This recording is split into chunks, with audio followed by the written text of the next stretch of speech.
nahihirapan lang kami sa mga struggle namin. Well, part naman talaga ng process namin yung struggle eh. And syempre yung sacrifice namin sa oras namin and pagod na naranasan namin araw-araw.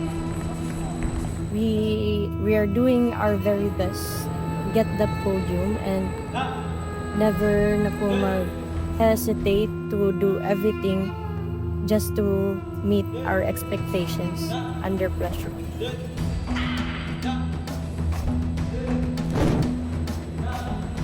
Everyday training po talaga and strength po. Thanks po ako ng kay Lord sa mag-push through us po namin in may laban po namin makuha po yung panalo.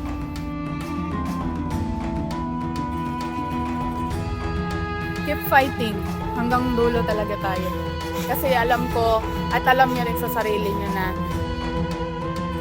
please support us. Kasi magpapakita kami ng kakaiba ngayong season.